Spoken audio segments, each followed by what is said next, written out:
성부와 성자와 성령의 이름으로 아멘. 하늘을 우러러. 사랑할 하나님 아버지 뜻 안에서 스승이신 예수님과 도움이신 성령님과 사랑할 성모님과 성요셉 아버지와 성미칼 대천사와 하늘의 모든 거룩한 천사들과 성인들의 정보를 청하며 기도드립니다.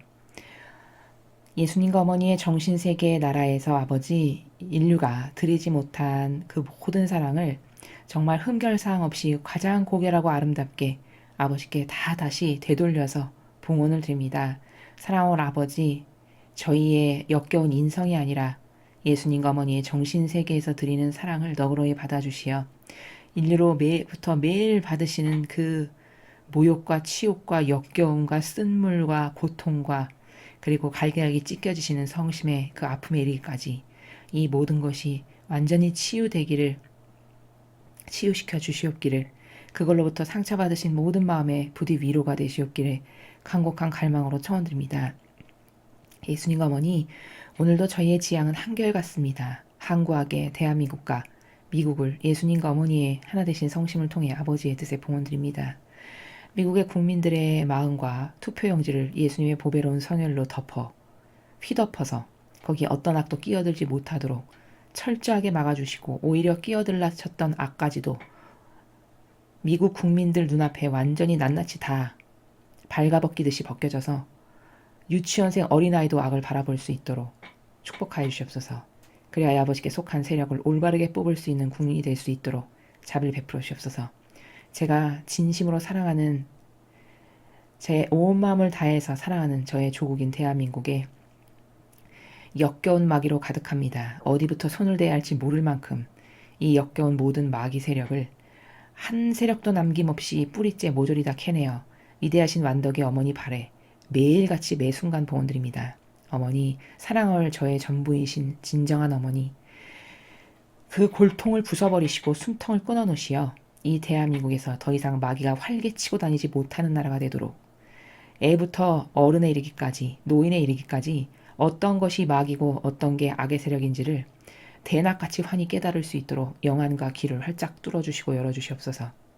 또한 정말 가련하고 불쌍한 이 나라에 예수님과 어머니, 저희를 보셔서라도, 아버지께 속한 소수의 자녀들을 보셔서라도 망하지 않게 자비를 베풀어 주시옵소서. 이 나라엔 정말 간곡하게 절대적으로 올바른 리더와 지도자들이 필요합니다.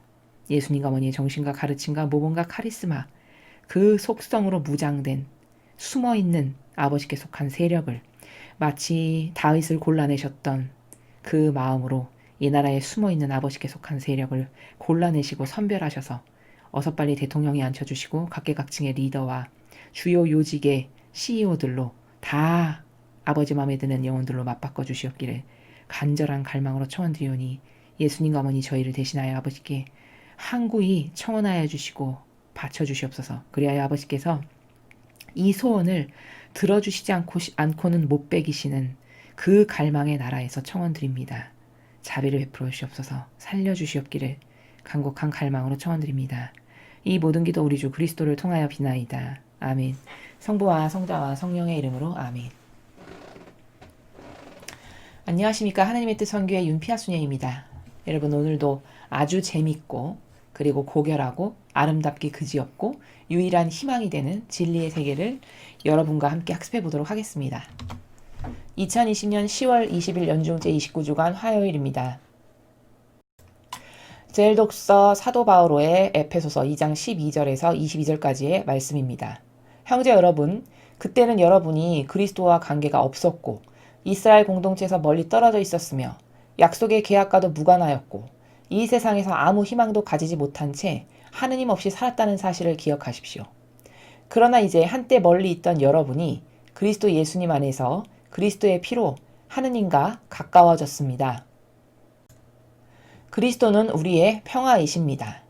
그분께서는 주님의 몸으로 유다인과 이민족을 하나로 만드시고 이 둘을 가르는 장벽인 적개심을 허무셨습니다.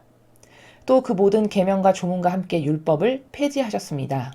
그렇게 하여 주님 안에서 두 인간을 하나의 새 인간으로 창조하시어 평화를 이룩하시고 십자가를 통하여 양쪽을 한 몸 안에서 하느님과 화해시키시어 그 적개심을 주님 안에서 없애셨습니다. 이렇게 그리스도께서는 세상에 오시어 멀리 있던 여러분에게도 평화를 선포하시고 가까이 있던 이들에게도 평화를 선포하셨습니다. 그래서 그분을 통하여 우리 양쪽이 한 성령 안에서 아버지께 나아가게 되었습니다. 그러므로 여러분은 이제 더 이상 외국인도 아니고 이방인도 아닙니다. 성도들과 함께 한 시민이며 하느님의 한 가족입니다. 여러분은 사도들과 예언자들의 기초 위에 세워진 건물이고 그리스도 예수님께서는 바로 모퉁이 돌이십니다. 그리스도 안에서 전체가 잘 결합된 이 건물이 주님 안에서 거룩한 성전으로 자라납니다. 여러분도 그리스도 안에서 성령을 통하여 하느님의 거처로 함께 지어지고 있습니다. 주님의 말씀입니다. 하느님 감사합니다. 자, 오늘 바오로 사도가 이야기하는 나라는 도대체 어떤 나라인가? 가장 중요한 키포인트는 자, 이겁니다. 여기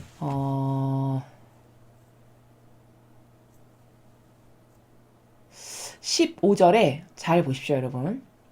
또 그 모든 계명과 조문과 함께 율법을 폐지하셨습니다. 그렇게 하여 주님 안에서 두 인간을 하나의 새 인간으로 창조하시어 평화를 이룩하시고 이렇게 쓰여 있죠. 자, 15절에 도대체 두 인간이 뭐고 두 인간을 하나의 새 인간으로 창조하셨다는 건 도대체 무슨 말인가? 이걸 알아야 됩니다. 자, 두 인간이라는 건 세력을 말하는 거죠. 두 개의 세력을 말하는 겁니다. 두 분류의 세력. 한 분류는 누구냐? 하느님의 세력, 하느님께 속한 세력, 진리만을 따르고 예수님의 정신만이 옳습니다라고 인정하고 받아들이고 그 열매를 맺고자 살아가는 세력, 실질적인 이 세력이 한 인간이고 또 한 인간은 어떤 인간이죠? 이렇게 하나님과 하나 되지 않은 반대 세력. 그럼 그 하나님과 하나 되지 않은 반대 세력은 누굴까? 이 구약의 시대에는 바리사야 율법학자들, 그리고 그 바리사야 율법학자와 하나 되고 동조하고 협력하고 맹종하고 맹신하는 이런 세력이 다 하나님께 속하지 않은 세력입니다. 이렇게 두 세력이 있다는 거예요. 바오로 사도는. 이렇게 두 세력이 있었는데 예수님께서 오셔서 이 두 개의 세력을 하나의 세력으로 합치셨다는 거죠. 무슨 말일까? 예수님 오시기 전에는 율법학자와 바리사이가 말하고 전승하고 계승하는 613개의 조문, 그걸 따르면 하느님을 잘 섬기고 사랑하는 거고 진실하고 성실한 신앙생활을 하는 거다라고 믿고 인정하고 그렇게 살았습니다. 유대인들이. 그랬는데 그 시대에도 진리를 잘 알지는 못하고 딱히 그 바리사 율법학자에게 반박할 수는 없었지만 그 세계에 동조하고 협력하진 않았던 이방인의 세력이 있었죠. 그리고 오히려 이방인의 세력은 예수님이 오셨을 때 보니까 예수님이 한 말씀만 하면 거기에 바로바로 순종할 수 있는 이런 좋은 속성들이 있는 사람들이 많았죠. 이들이 거의 다 이방인이었습니다. 유다인들이 아니고. 이렇게 두 개의 세력이 있었다는 겁니다. 근데 예수님께서 오셔서 하느님의 뜻이 뭐고 바리새인법학자들을 얘네들이 만든 이 613개의 조문은 다 틀린 거고 이런 정리를 딱딱딱딱 다 해주셨죠. 하느님의 뜻, 진리, 이것만이 인간이 따라야 될 유일무이한 가치고 질서고 기준이고 그게 왜 옳고 참되고 바른지를 다 입증하시고 몸소 모범을 부이셨고 새로운 그 진리라고 하는 질서의 기준을 딱 성립하셨죠. 그래서 이 예수님이 성립하신 이 진리라고 하는 하느님의 뜻이라고 하는 그 질서에 모두가 평정하시고 그것만이 옳다라고 하는 올바른 하나의 참된 질서와 기준과 가치관을 이 지상에 만드셨다는 거예요. 그래서 율법과 바리사이들의 조문만을 따랐던 악에게 하나 됐던 세력과 잘 모르지만 하느님의 뜻에 순종하기를 갈망하고 열망했던 이 두 세력이 이제 질서 정리가 딱 돼서 합쳐진 하느님의 뜻, 진리, 예수님이 보여주신 모범, 가르침, 정신세계 이거라고 하는 요 하나의 질서로 이제 새로운 인간으로 다시 설정이 되었다. 새롭게 창조가 되었다. 라고 말씀하시는 게 15절의 내용입니다. 그래서 이 바오로 사도는 그 두 부류를 이 두 부류의 세력 중에 일부분의 개념으로서 뭐라고 얘기했냐 그 세력을 14절에 보면 하나는 유다인, 하나는 이민족 이렇게 분류해서 말한 것 뿐이에요. 그렇지만 이 두 인간이라는 세력을 유다인과 이민족이라는 것에 국한시켜서 보면 안 된다는 겁니다. 이것은 과거부터 현재 이르기까지 늘 두 세력이 존재했다라는 걸 알 수 있죠. 우리는 하느님께 속한 세력이 있었고 반면에 속하지 않은 세력이 항상 존재해 왔었습니다. 그거를 그냥 하나의 그 부류 중에 일부분의 작은 개념을 바오로 사도는 표현하기를 한 부류는 유다인, 율법과 바리사이들의 그 조문을 잘 지키면 아주 훌륭하고 더할 나위 없이 대단한 신앙인이라고 자부하면서 살았던 이 유다인, 그리고 이민족, 그런 율법이나 전통을 따르는 것, 그게 뭔지도 모르고 그게 중요하다고 생각지도 않고 그냥 하느님이라고 하는 존재가 계시고 인정했던 바로 이런 이민족. 그 이민족의 대표가 누굽니까? 성경에 많이 나오죠. 그 라만 장군 같은 사람. 그런 사람들의 반향을 보십시오. 율법, 뭐 바리사이 이런 거 알지도 못하고 하느님 알지도 못했던 사람입니다. 이민족이죠. 근데 그 라만 장군의 반향을 보세요. 물에 7번 들어갔다 나오면은 당신 몸이 나올 거라고 예언자가 얘기해 주죠. 그러니까 그 대단한 장군이 그 말을 듣고 그대로 순수성으로, 단순성으로 가서 따라 하잖아요. 그래서 몸이 완전히 나았죠. 그 피부병이. 그러고 나서 라만 장군의 또 훌륭한 점, 그 이후의 반향을 보십시오. 저는 이제 하나님을 이제서야 알겠습니다. 정말 이 세상에 하나님 같은 분은 오로지 한 분뿐이시라는 걸 저는 믿고 인정합니다. 이렇게 고백하죠. 이렇게 훌륭했던 이민족들이, 이방인들이 많았다는 거죠. 성경에 보면. 그들의 단순성과 그들의 순수성은 이 바리사의 율법학자들 밑에서 수십 년, 수백 년을 교육받고 살았던 유다인들보다 훨씬 나았던 사람들이죠. 속성적으로 봤을 때. 이렇게 두 개의 세력으로 갈라져서 있었던 것을 예수님이 오셔서 이 바리사의 율법점은 잘못된 거 이런 것을 다 세상에 공표하셨죠. 다 틀렸다. 이건 다 마귀의 법이다. 그리고 새로운 설정값, 하느님의 뜻이 원하시는 설정값, 진리, 영원 불변한 진리, 절대성의 나라의 근원이 되는 아름다운 진리. 그게 바로 하느님의 뜻. 그게 바로 계명이고 그게 바로 거룩한 사랑. 이것을 공고히 하시고 경고히 하시고 선포하시고 설정하셨다는 거예요. 그래서 이 올바른 기준에 의해서 이 두 개의 세력을 이제 하나의 새로운 세력으로 창조하셨다라는 말씀을 지금 바오로 사도는 14절과 15절에 걸쳐서 하고 있는 겁니다. 자, 그래서 이제 하나의 새 인간이 됐잖아요. 두 개의 인간이었던 두 개의 세력이 하나의 세력으로 예수님의 설정값으로 다시 하나가 되었어요. 그랬기 때문에 더 이상 19절에 보면 외국인도 아니고 이방인도 아니고 이제 하느님의 한 가족이다 이렇게 선포하고 있죠. 왜 하느님의 한 가족이라고 선포하는지 여러분 아시겠죠? 과거는 외국인, 이방인 따로 이렇게 다 갈기갈기 찢어져가지고 다 따라야 될 가치가 다르고 질서가 달라서 여러 부류가 존재했었던, 그러나 크게 나누면 두 개의 세력, 하느님께 속한 세력, 하느님을 받아들이지 않는 악과 하나 된 세력, 이렇게 두 개의 세력이었지만 이제는 예수님이 세워놓으신 새로운 절대값으로 인해 새로운 가치 질서의 기준, 올바르고 참되고 바르고 완벽한 그 진리라고 하는 질서 때문에 이제 모든 사람이 옳습니다, 그게 맞습니다 라고 그 정신으로 하나 되는 그 질서를 이 지상에 오셔서 만드셨다는 거죠. 그러니까 이제 거기서는 더 이상 차별이 없겠죠. 왜? 그 질서로 모두가 하나 되었으니까. 그러니까 외국인도 없고 이방인도 없고 이제 한 가족이다라고 저렇게 이야기하는 게 바로 그 정신에서 이야기하는 겁니다. 그래서 이제 한 시민이고 한 가족이다. 왜? 따라야 될 질서가 이거 유일무이하게 이거 하나입니다. 이렇게 받아들이는 모든 사람은 이방인이건 유다인이건에 상관없이, 자기의 신분 출신에 상관없이 우리는 이것을 따르겠습니다. 이것만이 옳고 참됩니다. 이렇게 인정하는 모든 사람은 이제 한 가족이라는 거예요. 그래서 쭉 고백하기를 이제 한 가족이고 그 예언자라고 하는, 사도와 예언자라고 하는 굳건한 반석과 기초 위에 건물이 세워진 거고, 그 건물이 점점 하느님의 뜻이라고 하는 이 질서 안에서 거룩한 성전으로 자라난다는 것은 뭘까? 예수님의 모범이 저의 모범입니다. 제가 따라야 될 유일한 가치입니다. 기준입니다. 절대치입니다. 이렇게 인식하고 그 노력을 하는 사람들은 점점 예수님과 하나 되고 용해되고 갈망으로 하나 되기를 원하기 때문에 점점 예수님을 닮을 수밖에 없죠. 왜? 나의 역겨운 과거의 인성은 다 쏟아버리고 자꾸 그분의 것으로 새로워지기를 갈망하기 때문에 점점 예수님이나 성모님과 하나 되는 정신세계로 간단 말이죠. 그렇게 하나 되면 거룩해지는 거죠. 제가 인간은 어느 인간도 거룩한 인간 없다고 했습니다. 인간에게 거룩하신 분 이렇게 호칭을 하면 그건 역겨움과 모욕을 하느님께 드리는 격이 됩니다. 왜? 쓰레기밖에는 없는, 진리도 모르고 따라야 될 가치 기준이 온갖 자기한테밖에 없는 역겨운 인간을 거룩하신 분, 이런 단어를 쓰는 것은 거룩하다라는 말의 그 근원 자체가 하느님께만 해당하는 단어예요. 그 단어의 근원 자체가. 그런 단어를 감히 가져다가 역겨운 인간에게 쓰는 것이니까 아버지께 모욕을 돌려드리는 것이죠.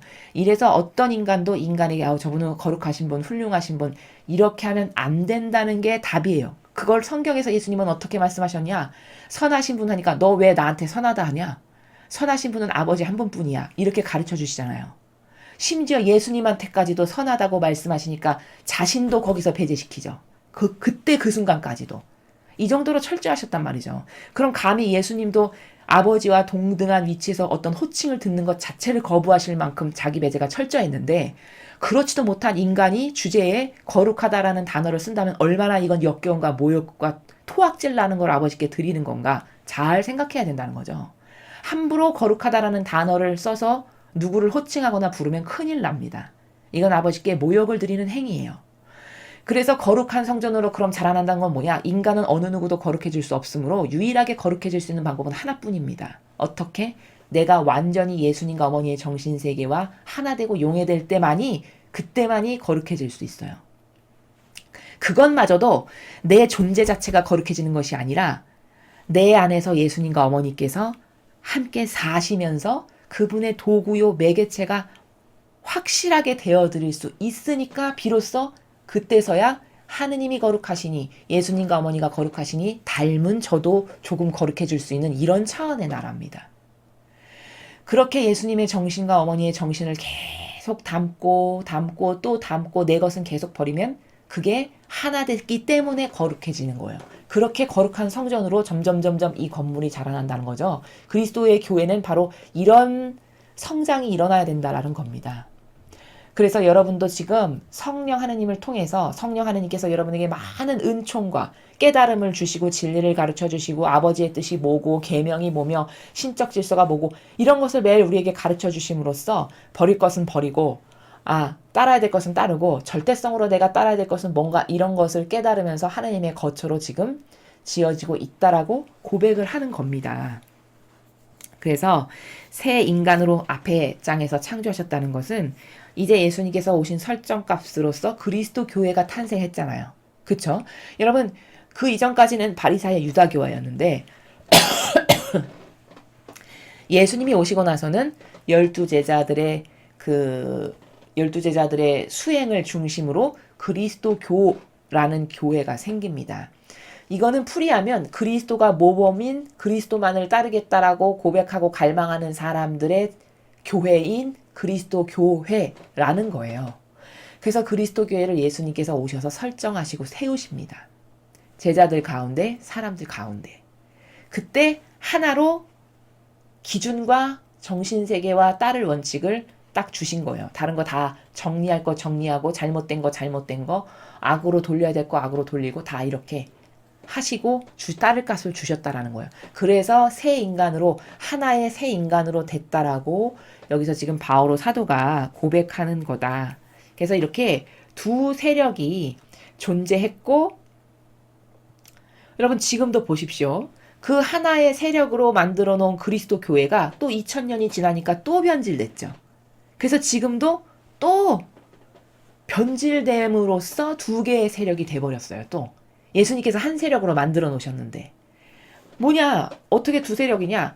예수님의 가르쳐주신 그 진리의 모범만을 따르겠다라고 하는 소수의 하느님께 속한 자녀와 로마 가톨릭에 속한 수많은 교계 제도와 전통만을 따르는 이 악의 세력. 이렇게 두 개로 또 분리된 거잖아요. 결과론적으로 또 지금 와서 보니까. 그럼 이거는 또 어떻게 될까? 여기 바오로 사도가 얘기한 것처럼 다시 새 인간, 하나의 새 인간으로 완성이 돼야 되겠죠. 그 완성되는 시대가 성화의 시대예요. 지금 앞으로 도래할 거고 이미 태동이 시작된 성화의 시대. 그 시대에는 더 이상 인간적인 것은 찾아볼 수 없는 시대입니다. 그 시대가 완성이 되면. 거기서 더 이상 인간적인 주장을 누가 하거나 인간적인 선을 내밀거나 그런 인간적이라고 하는 나라를 피면 필수록 바보 되는 시대가 모두가 그것이 왜 나쁘다는 것을 이제 다 알게 되는 시대가 될 거거든요. 까막눈이 하나도 없이 다 빛으로 가득한 세상이 될 거라는 거예요. 그럼 그때 가서는 감히 입 하나 뻥끗 못하겠죠. 인간적인 어떤 속성이나 의견이나 자기의 역겨운 병든 선이나 이런 거를 말 한마디 못, 왜냐? 모든 사람이 규칙을 다 아니까요. 지금 이렇게 속일 수 있는 것은 규칙을, 이 질서를 아는 사람이 소수이다 보니까 이 진리를 모르는 사람을 속여먹기가 너무 좋은 거죠. 그러니까 세상이 이런 건데 이 세상이 계속 유지 발전 존속될 거냐? 그렇지 않다는 겁니다. 계시록에 보면 반드시 이 새하늘 새 땅이라고 하는 성화의 시대는 반드시 와요.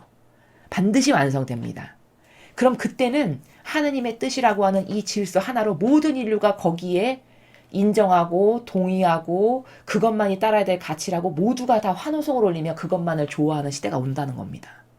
그럼 그 시대에도 마귀가 판을 칠 수 있냐? 절대 못 치겠죠. 왜? 대다수가 그거를 아는데 거기에 소수는 힘을 못 쓰는 겁니다. 밀과 가라지의 비유에서처럼. 밀이 많고 가라지가 조금이면 가라지는 금방 죽을 수밖에 없어요. 그치만 밀이 조금밖에 없고 전체가 다 가라지면 이 가라지에 숨이 막혀서 밀이 죽어버리죠. 성경에 나오는 비유죠. 예수님이 말씀하신. 세력 간의 싸움이라는 건 이런 거예요. 지금은 우리 눈에 봤을 때는 세상이 망한 것 같고 대한민국이 망할 것 같고 정말 희망 없는 모든 사람이 가라지고 그나마 진리를 아는 빛은 가뭄에 콩 나듯이 개미 눈곱만큼 조금 있을까 말까 이런 것처럼 이 세상이 보여지지만 그치만 예언의 말씀은 이루어지지 않은 것이 단 하나도 없다. 하느님의 완벽한 거룩하심은 헛되이 뭘 말씀하시는 나라가 없기 때문에 한 번 공표하셨으면 반드시 이루어지는 나라기 때문에 예언서에 그렇게 쓰여 있으니까 이것은 7,000년을 두고 이제 완성시키실 거다. 하느님 아버지의 뜻이. 그렇기 때문에 그때가 되면은 절대 이런 따라야 될 가치가 진리에서 벗어난 것을 누가 말하거나 감히 주장하거나 그것으로 뭘 세력을 만들거나 이런 건 불가능한 시대가 된다는 거예요. 그래서 우리가 그 시대에 여러분 모두가 주역이 되기 위해서는 이 건물의 몸이 되기 위해서는 지금부터 버릴 것은 빨리빨리 버리고 아닌 것은 빨리빨리 깨달아서 아니오를 할 줄 알고 이해할 것은 아주 확실하게 이해하고 그래서 내 것으로 만들고 이런 어떤 사리 분별의 이 판단력과 절대성이 딱딱딱딱 구분이 명확하게 돼서 흔들림 없이 목적성을 가지고 가는 그런 정신세계의 구현이 정말 필요하다. 그걸 빨리 하면 할수록 이득이겠죠. 그 영혼은. 왜? 그 세계를 향유할 수 있으니까요. 더 많이 더 깊이. 그런 주역이 되고 싶으시다. 그럼 여러분은 말씀드리는 이 진리에 매일 공부하시는 나라를 다 자기의 정신세계, 자기 것으로 만드십시오. 자기 것으로 만든다는 건 무슨 말이냐면 저게 들어보니까 옳아. 저게 진실이고 사실이야. 저게 팩트고 저게 논리구나. 이렇게 이해가 되신다면 그것에 반하는 나의 모든 속성은 다 뽑아버려야 됩니다. 이거 아니지? 거부하고. 내가 갖고 있는 것 중에 이거 진리랑 다르네? 거부하고. 이 작업을 계속 정신에서 수행하면 여러분도 모르는 사이에 여러분의 인격과 정신세계의 수준이 계속 상승한다라는 것을 한 1, 2년 후가 되면 과거의 1년 전에 나의 모습을 추상해봤을 때 내가 정말 많이 달라졌구나.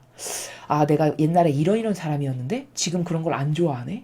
내가 옛날에 이런 근시안적인 탐욕과 욕망밖에 없었는데 지금은 내가 그런 걸 안 좋아하는 사람이 됐구나. 이런 자신을 발견하면서 기뻐하실 날이 올 거라는 겁니다.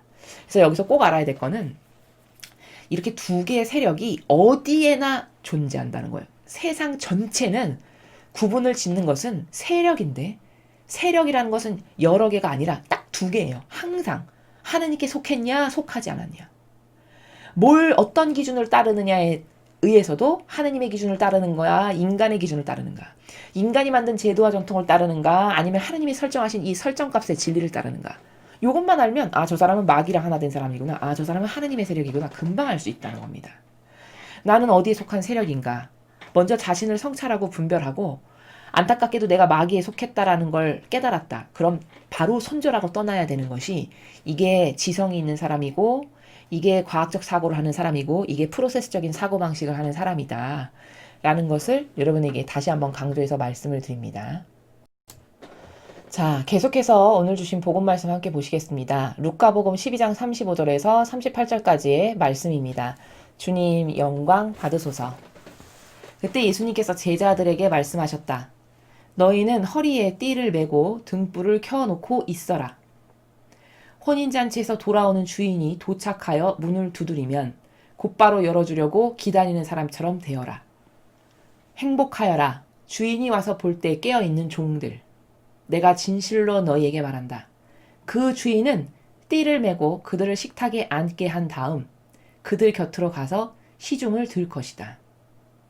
주인이 밤중에 오든 새벽에 오든 종들의 그러한 모습을 보게 되면 그 종들은 행복하다. 주님의 말씀입니다. 그리스도님 찬미합니다. 자, 여러분 이 복음 말씀을 잘 이해하시면 또 하나의 차원의 문에 그 차원의 눈이 열리시게 될 겁니다. 무슨 말씀이냐면 자, 여기 제자들에게 말씀하셨다 이렇게 말씀하셨어요. 자, 성경에 이 나오는 모든 진리는요. 어떻게 들어야 하냐? 나한테 말씀하시는 걸로 들어야 됩니다. 즉 저는 이것을 1인칭 단수라고 표현을 하는데요. 더 아주 쉽게 설명을 하면 이런 거예요. 과거 구약에 아브라함에게 아버지가 이렇게 하거라 말씀하신 게 있으세요. 그럼 사람은 단편하고 단순적이고 1차원적인 사고방식은 그걸 어떻게 듣고 이해하냐면요. 아, 이거 아브라함에게만 말씀하신 거지 나하고는 상관없다. 이렇게 생각한다는 겁니다. 근데 진리는 그런 나라가 아니에요. 이 자연법은 그렇게 생각을 하잖아요. 왜? 근시안적이라 그런 거거든요. 누구 대상에게 말했어. 그럼 저 사람에게 해당되지 나에겐 해당 안 된다라고 생각하는 게 너무나 자연스러운 사고방식이죠. 그렇지만 진리는 그렇지 않아요. 왜냐하면 자, 여러분 한번 생각해 보십시오. 그게 아브라함에게만 해당하는 말이면 우리가 그 성경을 왜 읽을까요? 나하고 상관없는 얘기인데. 그렇죠. 알 필요도 없고 읽을 필요도 없는 거예요, 사실. 그냥 뭐 이소부화의 교훈처럼 읽는다면 또 모를까. 그렇지만 진리는 대하는 나라의 마음이 그렇게 이소부화의 교훈처럼 듣는 건 완전 잘못된 사고방식이에요. 그게 피상입니다. 피상적으로 성경을 읽는 것은 마치 이런 것 같은 거죠. 예전에 그 탈무드라는 책이 되게 유행했었는데 탈무드라는 책을 읽으면은 아, 그래, 좋은 말이구나. 맞지. 그래. 훌륭하네. 이렇게 이해하는 거거든요. 성경을 피상적이고 막연하게 이해하면 그렇게 이해한다는 겁니다. 그럼 그렇게 백날 천날 읽어봤자 그게 나의 영혼을 변화시키거나 내 마음에 어떤 깊은 칼날처럼 예리하게 박혀서 양심을 찔러서 아, 고쳐야 되겠다. 회개가 일어나거나 이런 작용이 절대 일어날 수 없겠죠. 피상이라는 건 이렇게 무서운 겁니다. 로마 가톨릭의 수많은 피상의 정신이 신자들이 성경책을 대할 때 다 그렇게 대하게끔 은연중에 정서를 만들어 놨어요, 이미. 그래서 성경을 읽어도 하나도 어떤 나의 양심을 찌르거나 아, 이걸로 통해서 나의 정신세계를 바꿔야 되겠다는 어떤 그런 의지나 그런 작용이 일어날 수 없는 것은 그게 피상의 나라로 다 가로막히고 닫혀버렸기 때문에 그런 겁니다. 그럼 아버지는 허튼 짓을 하시는 분이 되시는 거예요. 아무짝에도 쓸모없고 효용과 가치도 없는 읽어봤자 이소부화처럼 대할 수밖에 없는 그런 것을 쓰시는 분이 아니라는 거죠. 하느님이 어떤 분이신가를 안다면 효용과 가치가 없는 일을 단 하나도 하지 않으시는 분이 아버지세요. 자, 그럼 이런 원리를 안다면 아, 아브라함에게 너는 이렇게 하고 이렇게 하고 이렇게 하라고 말씀하신 건 그건 곧 나에게 말씀하시는 거구나. 이렇게 들어야 성경을 올바르게 이해하는 실제적이고 사실적인 나라에서 이해하는 관점의 세계가 그때 열린 거라는 겁니다. 자, 이 원리는 어디서도 발견할 수 있냐? 성경 전체에 통용되는 원리인데 지금 제가 말씀드린 게 이걸 저는 그래서 1인칭 단수로 나한테 말씀하시는 걸로 들어라 이렇게 여러분에게 말씀드리는 거예요. 자, 아담과 하와가 죄를 졌죠. 선악과는 솔직히 말하면 하와가 따서 먹었고 하와가 남편에게 줬고 자연법에서의 관점으로 본다면 거기서 죄를 받을 수밖에 없는 사람은 하와밖에 없어요. 이 자연법의 사고방식으로는. 근데 하느님은 하와와 아담을 한꺼번에 죄인으로 단정하셨고 그래서 그들을 이 지상의 세계로 떨어뜨려 버리셨어요. 그럼 거기에서 발견할 수 있는 원리가 있어야 돼요. 그 원리는 여러분도 이제는 잘 아시겠죠. 동조하고 협력하면 똑같은 죄인이다. 왜? 마귀랑 하나 됐으니까 나도 마귀의 세계로 가야 되는 게 정직한 거죠. 이래서 둘 다 죄인이 된 거예요.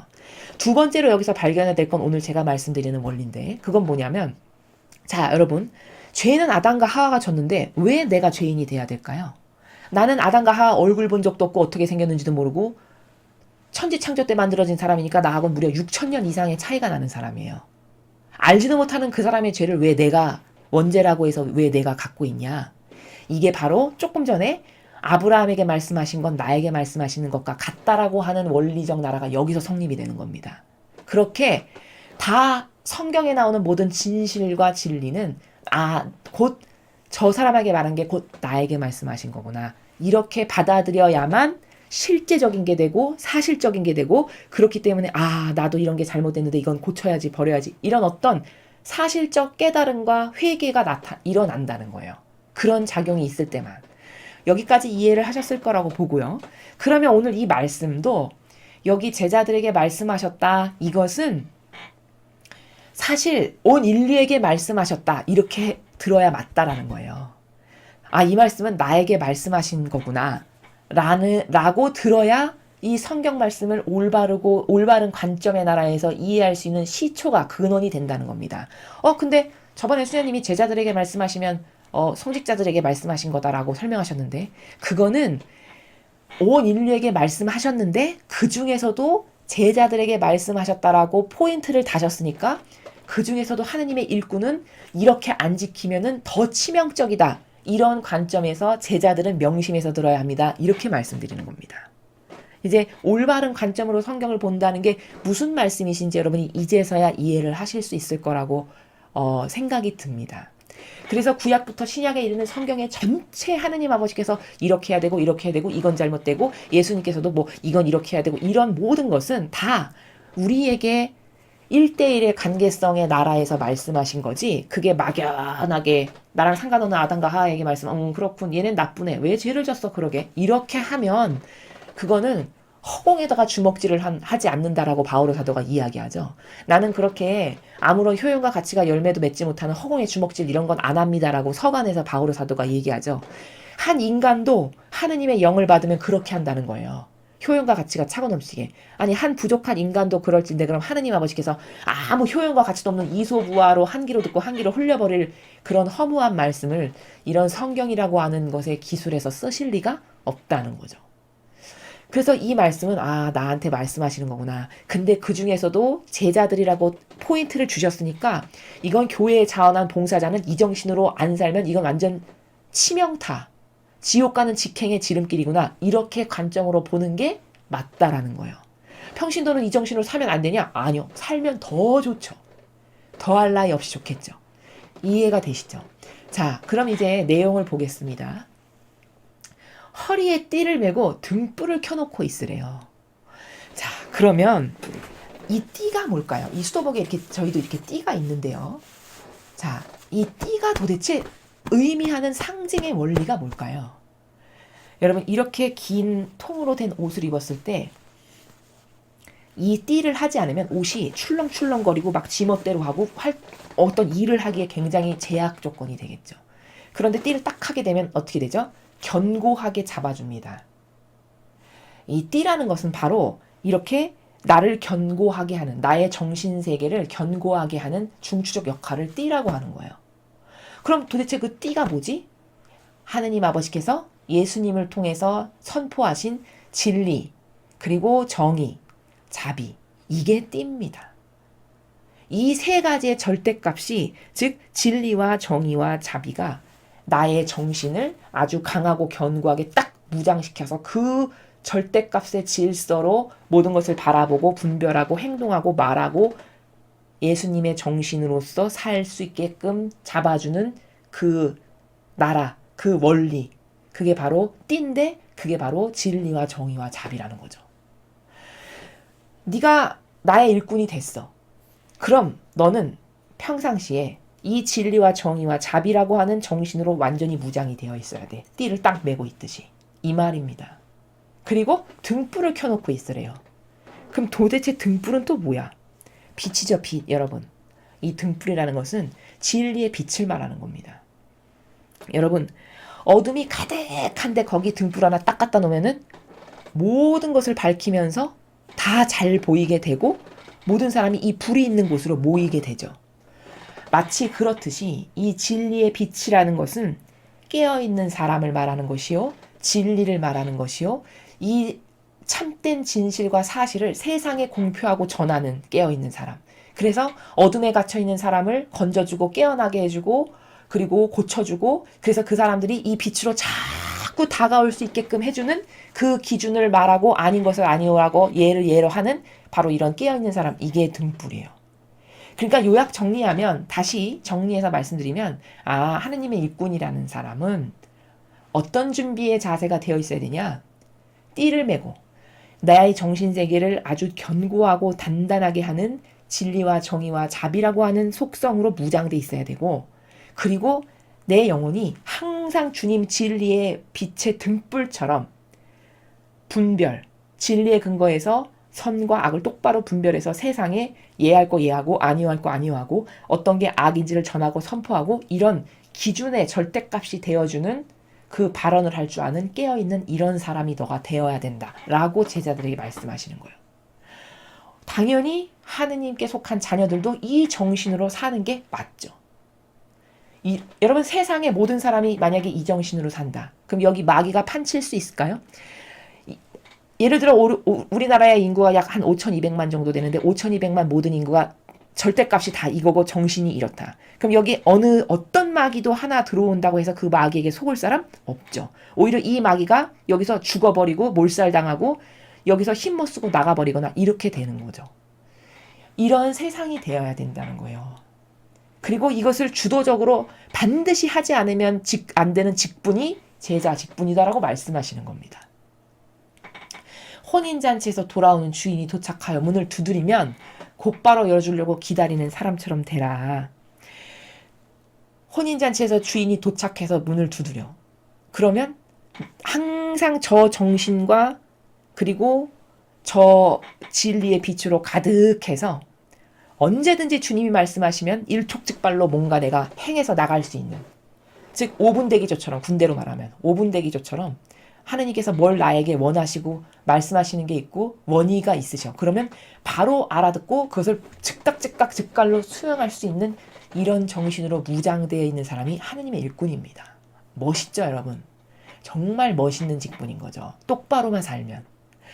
37절에 뭐라고 계속 하시냐? 행복하여라. 주인이 와서 볼 때 깨어있는 종들.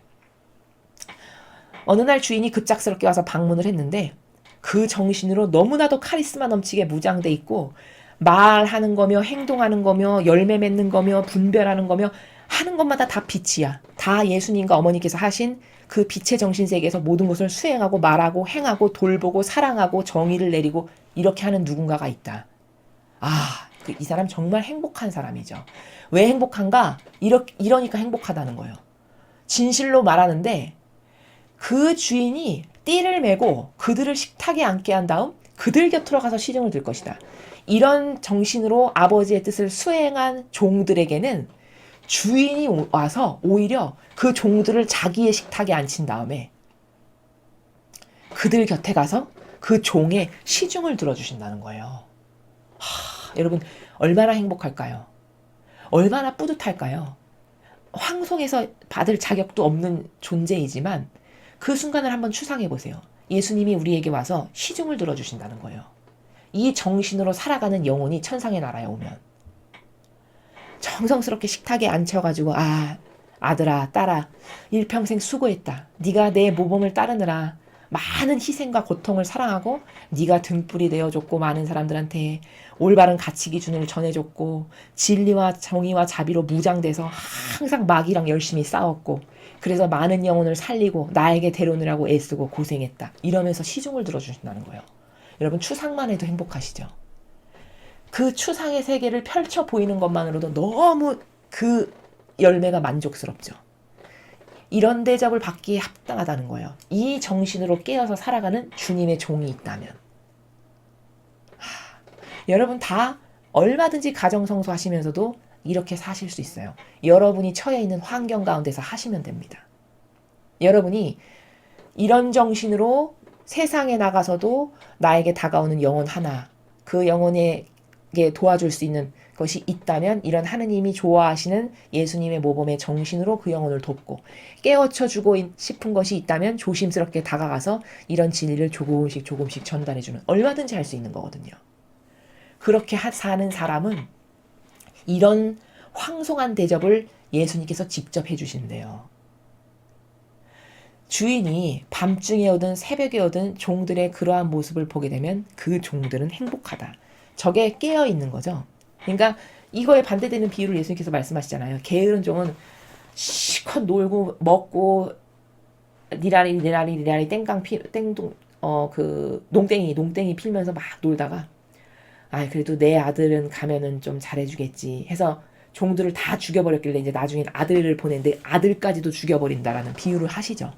그게 이 나라의 정반대되는 세력을 두고 하시는 말씀이에요. 이런 나라에 주님의 참된 종이 있는가 하면 그렇게 거짓된 가짜 종이 있죠. 겉만 종인 척 했는데 알고 보니까 도둑과 강도고 사람을 죽이는 그런 종. 그래서 심지어 그래도 내 아들한테는 그런 대접은 안 하겠지 하고 보냈는데 그 아들마저 죽여버리는 이런 종들. 이런 종들이 있는가 하면 오늘 예수님께서 말씀하신 이런 참된 예수님과 어머니의 분신이 되어드리는 이런 종들이 있는데, 이런 종들은 늘 무장되어 있기를 주님의 진리, 그리고 그분의 진리 가운데에서 옳은 것을 예와 아니오를 똑바로 할 수 있는 정신인 정의, 그리고 그 정의로부터 누가 회개하고 다가오면 수용하고 품어주고 남의 한계를 인정할 수 있는 이런 자비, 이런 자비로 완전 무장돼서 세상에 무엇이 옳고 그름의 가치관의 질서를 딱딱딱딱 바로잡아주고 아닌 거 아니다, 할 거 틀린 거 분별 딱딱 해주고 마귀랑 싸워서 이겨주고 이런 것을 하는 이런 일꾼이 주님의 진짜 참된 일꾼이고, 그런 사람은 하늘나라에서 예수님께서 그 영혼을 대우하시기를 저렇게 극진히 융숭한 대접을 하면서 그 영혼의 그동안의 희생과 고통의 대가를 저렇게 채워주신다는 거예요. 왜? 공정한 나라니까. 공정한 나라니까 저렇게 해주신다는 거예요. 자, 그럼 진짜 저런 일꾼을 여러분은 이 교회에서 발견했는지 잘 생각해 보세요.